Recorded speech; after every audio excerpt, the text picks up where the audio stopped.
व्यास जी कहते हैं, तदंतर श्री कृष्ण ने राजमार्ग पर एक कुब्जा स्त्री देखी जो अंगरांग से भरा हुआ पात्र लिए आ रही थी। उसे देखकर श्री कृष्ण ने पूछा, कमल लोचने, तू यह अंगराग किसके पास लिए जाती है? सब सच सच बताओ। उनके बात सुनकर श्रीहरि के प्रति अनुराग तो हो गया और बोले, प्रिय, क्या आप नहीं जानते, कंस से मुझे अनुराग लगाने का कार्य सौंप रखा है। मैं अनेक वक्ता के नाम से विख्यात हूँ। मेरे सिवा दूसरे किसी का भी घिसा हुआ चंदन कंस को पसंद नहीं आता। श्री कृष्ण बोले, सुमुखी, यह सुंदर सुगंध युक्त अनुलेपन तो राजा के ही योग्य हैं। हमारे शरीर के योग्य भी कोई अनुलेपन हो तो दो। यह सुनकर कुब्जा ने आदरपूर्वक कहा, लीजिए न। फिर उन दोनों को उनके शरीर के अनुरूप चंदन आदि अनुलेप प्रदान किया। कुब्जा ने ही उनके कपोल आदि अंगों में पत्र भंगी रचना पूर्वक अंगराग लगाया। इससे वे दोनों पुरुष रत्न इंद्रधनुष के साथ शोभा पाने वाले श्वेत श्याम मेघों के समान सुशोभित हुए। तत्पश्चात उलापन विधि कुब्जत्व दूर करने की क्रिया के जानने वाले श्री कृष्ण ने उसकी ठोड़ी में अपने हाथ की 2 उंगलियों लगा दी और उन्हें उचकाकर उनकी ऊपर की ओर खींचा। साथ ही उसके पैर अपने दोनों पैरों से दबा लिए। इस प्रकार केशव ने उसके शरीर को सीधा कर दिया। फिर वह युवतियों में श्रेष्ठ परम सुंदरी बन गई और प्रेम से शिथिल वाणी में बोली, प्यारे, आप मेरे घर में पधारे। अच्छा, तुम्हारे घर आऊंगा। यूं कहकर श्री कृष्ण ने कुब्जा को विदा किया और बलराम जी के मुंह की ओर देखकर वे जोर से हंसे। तदंतर पत्र रचना पूर्वक अंगराग लगाए और पीताम्बर तथा नीलांबर धारण किए विचित्र पुष्पों के हार से सुशोभित वे दोनों भाई धनुषशाला में गए। वहां उन्होंने राक्षसों से धनुष के विषय में पूछा। उनके बतलाने पर उसे उठाकर चढ़ाया। बलपूर्वक चढ़ाते हुए धनुष टूट गया। उससे बड़े जोर का शब्द हुआ जिससे सारी मथुरा गूंज उठी।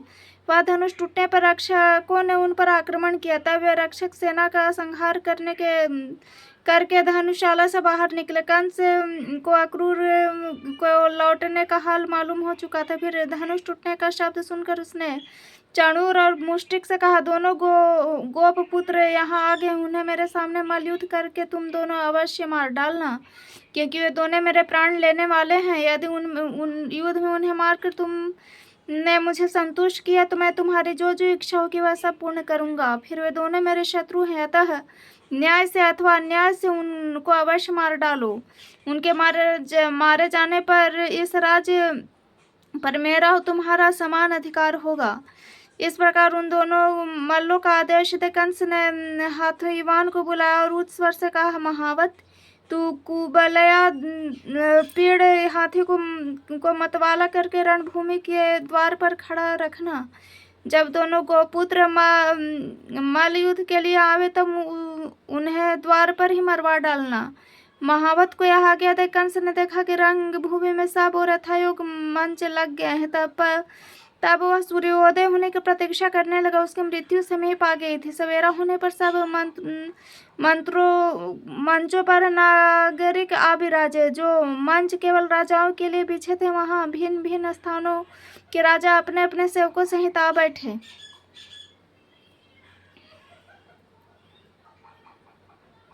जो लोग मल्लों के जोड़ का चुनाव करने वाले थे उन्हें कंस ने रंग बीच में अपने पास ही बिठाया। वह स्वयं ही बहुत ऊंचे मंच पर विराजमान था। रनिवास की स्त्रियों के लिए अलग अलग मंच लगे और नगर की स्त्रियों के लिए उन्हें अलग। नंद आदि गोप दूसरे दूसरे मंचों पर बैठे। अक्रूर और वसुदेव मंचों के किनारे खड़े थे। बेचारे देवकी नगर की स्त्रियों में खड़ी थी।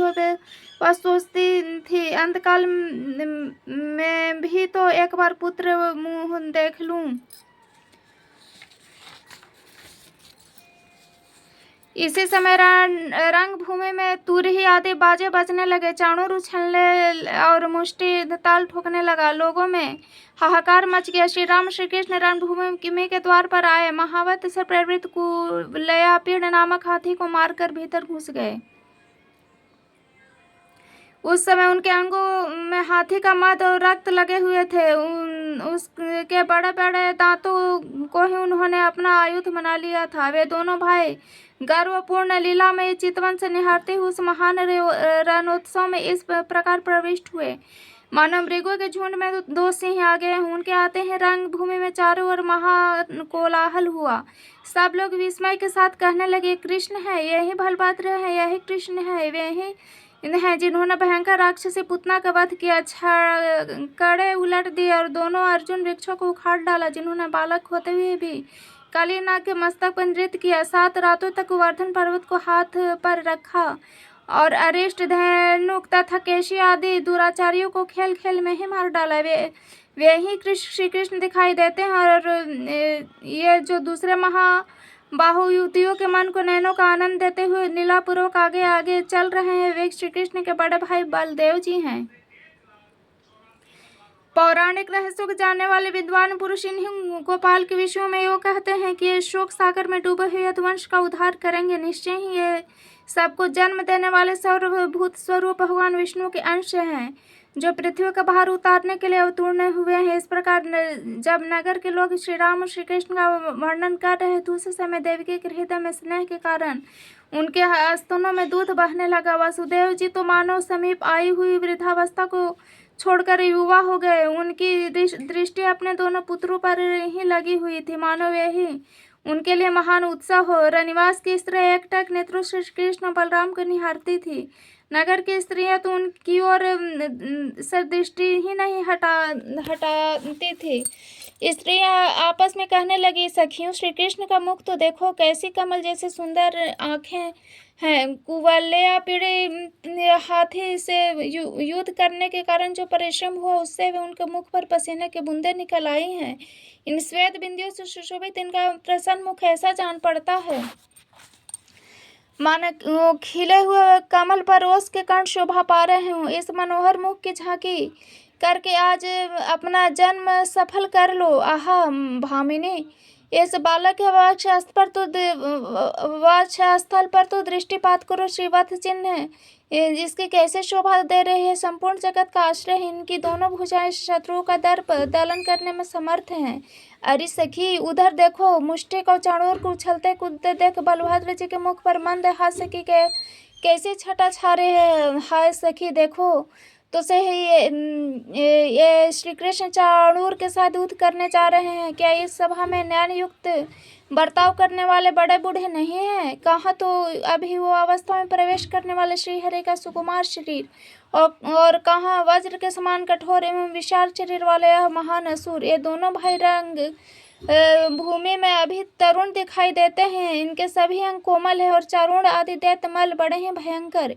युद्ध के लिए जोड़कर चुनाव करने वाले लोगों का यह बहुत बड़ा अन्याय है। फिर वे मध्यस्थ होकर भी बालक और बलवान की युद्ध की उपेक्षा करते हैं। जब नगर की स्त्री इस प्रकार वार्तालाप कर रही थी, उसी समय भगवान श्रीहरि अपने पदाघात से पृथ्वी के कंप पाते हुए सब लोगों के हृदय में हर्षातिरेक की वृष्टि करने लगे। बलभद्र जी भी ताल ठोकर मनोहर गति से उछलते हुए चल रहे थे। उस समय पृथ्वी पग पग पर उनके पदाघात से विदीर्ण नहीं हुई, यही बड़े आश्चर्य की बात थी। तदंतर अमित पराक्रमी श्री कृष्ण चारुण के साथ कुश्ती लड़ने लगे तथा मल्ल युद्ध की विद्या में कुशल मुष्टिक दैत्य बलदेव जी के साथ भिड़ गया। श्री कृष्ण चारुण के साथ परस्पर भिड़ कर नीचे गिराकर उछाल कर घूसे और वज्र के समान कोहने से मारकर पैरों से ठोकरें देकर तथा एक दूसरे के शरीर को रगड़ कर लड़ने लगे। इस तरह दोनों में बड़ा भारी युद्ध हुआ। उस युद्ध में यद्यपि किसी अस्त्र शस्त्र का प्रयोग नहीं होता था, तो भी वह अत्यंत घोर एवं भयंकर था। अपने बल और प्राण शक्ति से विसाधित था। ज्यों ज्यों चारुण श्रीहरि के साथ युद्ध करता, त्यों त्यों उनके प्राण शक्ति घटती जाती थी। जगमय श्री कृष्ण भी उनके साथ लीला पूर्वक युद्ध करने लगे। वह परिश्रम से थक गया था तथा क्रोध पूर्वक श्री कृष्ण के हाथ पर हाथ मार रहा था। कंस ने देखा श्री कृष्ण का बल बढ़ रहा है, चारुण थकता जा रहा है, तब कुपित होकर उसने बाजे बंद करा दिए। उसी समय आकाश में देवताओं अनेक प्रकार के बाजे उठे। अदृश्य भाव से खड़े हुए देवता हर्ष से भरकर भगवान की स्तुति करते हुए बोले, हे केशव, चाणूर दानों को मार डालिए, गोविंद आपकी जय हो।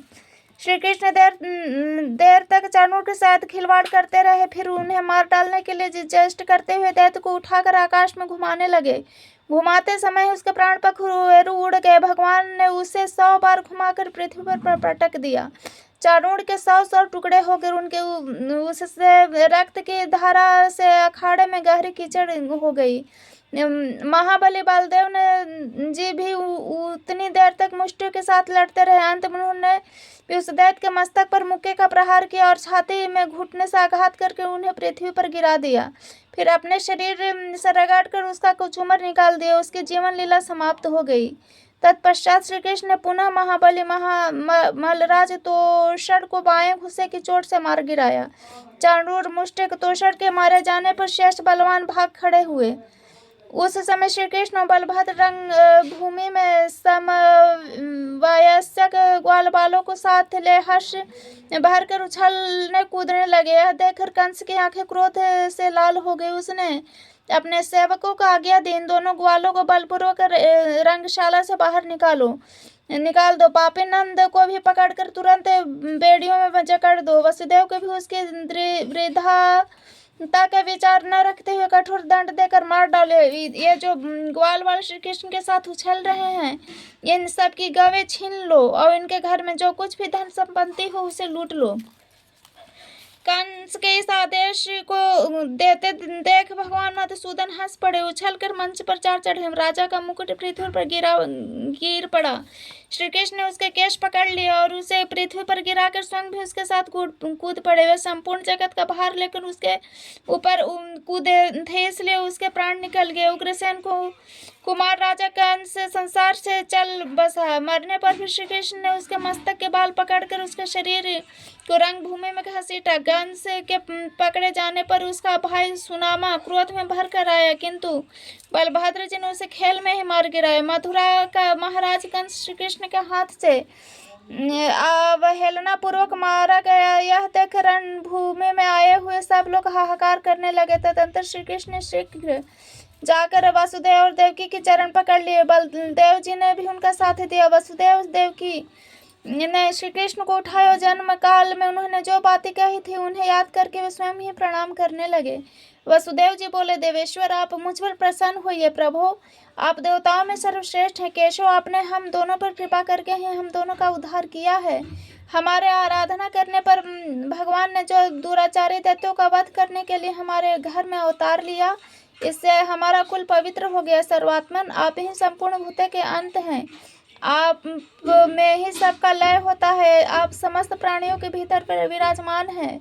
आपसे ही भूत और भविष्य की प्रवृत्ति हुई है। सर्वदेवमय अच्युत अचिंत्य परमेश्वर, यज्ञ में आपका ही यजन किया जाता है। परमेश्वर आप ही यज्ञ हैं, आप ही यज्ञ की कर्ता धर्ता हैं। आप ही के प्रति परमात्मा भाव को हटाकर जो मेरा और देवकी का मन पुत्र स्नेह के कारण आपकी ओर जाते हैं, हमारे लिए अत्यंत विडंबना है।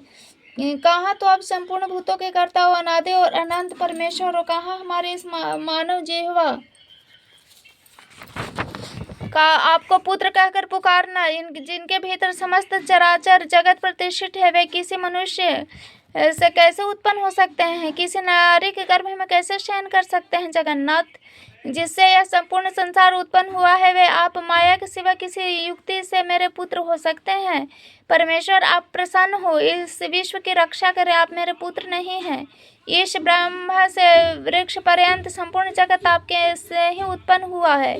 परमात्मन आप हमारे मन में मोह क्यों उत्पन्न करते हैं? मेरी दृष्टि माया से मोहित हो रही है। आप मेरे पुत्र हैं, यह समझकर मैंने कंस से अत्यंत भय किया था और शत्रु के भय से व्याकुल होकर आपको गोकुल ले गया। गोविंद, वहाँ रहकर आप मेरे सौभाग्य इतने बढ़े हुए हैं। रुद्र मरुदगण अश्विनी कुमारों इंद्र द्वारा भी जो कार्य सिद्ध नहीं हो सकते, वे भी आपके द्वारा सिद्ध होते देखे गए हैं। ईश आप साक्षात विष्णु हैं, जगत का कल्याण करने के लिए इस भूतल पर अवतीर्ण हुए हैं। हमारा सारा मोह अब दूर हो गया।